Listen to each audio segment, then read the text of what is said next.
सदक़तुल फ़ित्र, ये कहते किसको हैं? जी सदक़तुल फ़ित्र है रमज़ानुल मुबारक के रोज़ों की तकमील पर जो सदका गरीबों के लिए निकाला जाता है, इसको सदक़तुल फ़ित्र कहते हैं, और अरब हजरात ज़कातुल फ़ित्र इसको कहते हैं।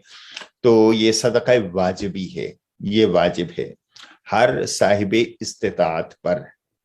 अब वो साहिब इस्तिताअत कौन है? जो साहिब निसाब है, उस पर बात करेंगे कि साहिब निसाब कौन है? जिस शख्स के पास 7.5 तोले सोना या 52 तोले चांदी के बराबर या चांदी हो या उसके बराबर, या 7.5 तोले सोना या उसके बराबर कैश हो, या खुद गोल्ड हो, या जायद अज जरूरत सामान हो, इस्तेमाल में नहीं है, जायद जरूरत सामान है, तो उस शख्स पर सदक़तुल फ़ित्र अदा करना वाजिब है। और यूं तो आप देखें कि सारे अहकाम जो इबादत के हैं वो सब के सब होते हैं बुलूगत के साथ मशरूत, कि नमाज है जब बालिग होंगे, रोज़ा है जब बालिग होंगे, हज है जब बालिग होंगे, ज़कात है जब बालिग होंगे। सदक़तुल फ़ित्र ऐसी चीज़ है, ये है तो वजूब बालिग पर, लेकिन इस बालिग पर इसके अपनी तरफ से, इसके घर वालों की तरफ से, इसके बच्चों की तरफ से भी अदा करना जरूरी है। ठीक है। अब फर्क सिर्फ एक ज़हन में रखिए, ज़कात में भी यही निसाब आप सुनते होंगे। ज़कात में ये निसाब ये होता है कि 7.5 तोले सोना या उसके बराबर माल कैश की सूरत में या माल तिजारत की सूरत में उसके पास हो। सामान का उसमें जिक्र नहीं होता, इसके अंदर सामान भी आ जाता है। ठीक है। तो बाज़ औक़ात किसी शख्स के पास कैश नहीं है, गोल्ड नहीं है, लेकिन उसके पास सामान ऐसे मसलन बर्तन पड़े हुए हैं महंगे, इस्तेमाल में नहीं आते, मेहमानों के लिए लेके रख लिए, उनकी कीमत अगर इतनी हो जाती है, बर्तन हैं या कपड़े हैं, इस्तेमाल के अलावा कपड़े हैं या बिस्तरे हैं, तो मसलन ऐसी चीजें हैं जो इस्तेमाल में नहीं है लेकिन ज़ायद ज़रूरत हैं, लेकिन इंसान ने लेके रखे हुए, अगर उनकी मालियत इतनी हो जाती है तो फिर उसको सदक़तुल फ़ित्र अदा करना जरूरी हो जाता है। ठीक है, ये ज़हन में। तो अब सदक़तुल फ़ित्र अदा करना है किन किन चीजों से, एक सवाल का हिसाब का ये भी था, जो रह जाए तो फिर आप पूछ लीजिएगा कि सदक़तुल फ़ित्र कम से कम आज के माहौल में और आज की मार्केट के हिसाब से सबसे सस्ता सदक़तुल फ़ित्र गंदम या आटे का है, और वो होता है निस्फ सा अरबी का, जो इक्विवेलेंट है 2.25 सेर या 2.25 किलो आटे या गंदम, या उसकी कीमत। अहनाफ के यहाँ कीमत है, बाकी मसलक के अंदर खुद ये फूड देना पड़ता है, जैसे शवाफे हैं या हनाबिला हैं। तो हमारे यहाँ ये गुंजाइश है कि उसकी कीमत भी दी जा सकती है गरीब को। तो ये है कम से कम। उसके अलावा अगर कोई जिसको अल्लाह ताला ने अच्छी मईशत दी है, सलाहियत दी है, वो जौ का, खजूर का और किशमिश का, इससे डबल मिकदार में उसको सदक़तुल फ़ित्र अदा करना चाहे तो कर सकता है, और वो बेहतर है। मिसाल के तौर पर खजूरें 3.5 किलो, किशमिश 3.5 किलो और जौ 3.5 किलो।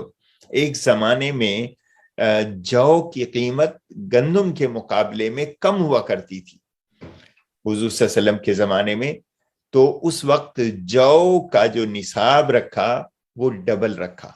गंदम महंगी चीज हुआ करती थी उस दौर के अंदर, तो उसका निसाब निस्फ रखा, निस्फ सा, और वो 1 सा है। इसलिए आज हमें गंदम सबसे सस्ती पड़ती है।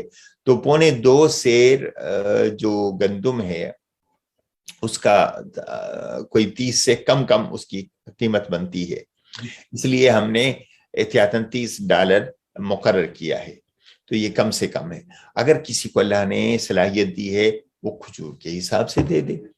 اب کھجور کی بھی ورائٹی ہے, ٹھیک ہے, آپ کو $20 ہانگ کانگ سے لے کے 150 ہانگ کانگ ڈالر تک بھی پر کلو کھجور ملتی ہے, یا ابھی جیسے 130 ہانگ کانگ ڈالر مجدول کی کھجور ہے, تو اس لحاظ سے 130 کو ضرب دیں 3.5 کے ساتھ تو کوئی 500 کے قریب یہ جا کے بنے گی. تو یعنی پر ہیڈ کے حساب سے کوئی کھجور کی قیمت دینا چاہے وہ دے سکتا ہے, اور اگر سستی کھجور کو 3.5 کے ساتھ ضرب دے دے تو جو قیمت بنے وہ دے دے. اسی طرح کشمش کے حساب سے دے سکتا ہے, اسی طرح جو کے حساب سے بھی دے سکتا ہے. 30 سے کم تو ہے ہی نہیں, اور اس سے زیادہ جتنا اپنے ذوق کے حساب سے دینا چاہے تو دے. بڑا اہم سوال کیا.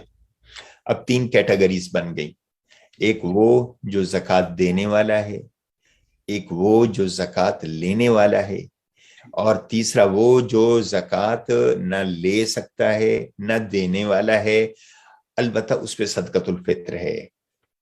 ٹھیک ہے, اس لیے کہ صدقۃ الفطر کا جو نصاب بنتا ہے وہ کچھ ایسے افراد اس کے اندر آ جائیں گے جن کو زکوٰۃ, چونکہ ان کے پاس اتنا نصاب ہے, جو صدقۃ الفطر دینے والے ہیں, جو صدقۃ الفطر دینے والا ہے وہ زکوٰۃ لے نہیں سکتا. جی ٹھیک ہے, اور زکوٰۃ دینے کے لیے جو نصاب ہے اس کو اس کا نصاب یا اس کی ایسٹ پہنچتی نہیں. اس لیے یہ جو ہے 3 کیٹیگریز بن جاتی ہیں, زکوٰۃ دینے والے, زکوٰۃ لینے والے, اور صدقۃ الفطر دینے والے. بڑا اہم سوال ہے, اس میں تھوڑی تفصیل ہے. تفصیل یہ ہے کہ جو شخص ہانگ کانگ میں رہتا ہے اس پر تو ہانگ کانگ کے حساب سے صدقۃ الفطر واجب ہوگا, اور اس کے جو ماتحت غیر بالغ بچے ہیں جن کی ذمہ داری اس کے اوپر ہے, ان کا صدقۃ الفطر بھی ہانگ کانگ کے حساب سے ادا کرنا ہوگا. اور البتہ جو بالغ فیملی ممبر ہیں جیسے بیوی ہے یا والدہ ہے, وہ مثلا پاکستان میں رہتے ہیں, تو پھر ان کا پاکستان کے حساب سے صدقۃ الفطر ہوگا. ظاہر ہے وہ کم ہے, غالباً 150 ہے, یا کم سے کم جو آٹے کے حساب سے. تو اگر زیادہ یہ دے دیتا ہے تو ثواب ہے, غریب کا بھلا ہے, اس کو ثواب بھی زیادہ ملے گا.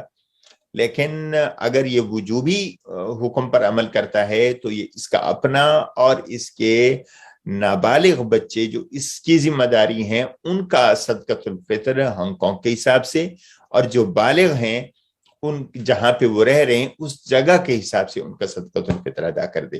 البتہ سارا صدقۃ الفطر کسی غریب ملک میں یا جہاں پہ اس کی فیملی رہ رہی وہاں پہ بھی بھیجا جا سکتا ہے, دیا جا سکتا ہے.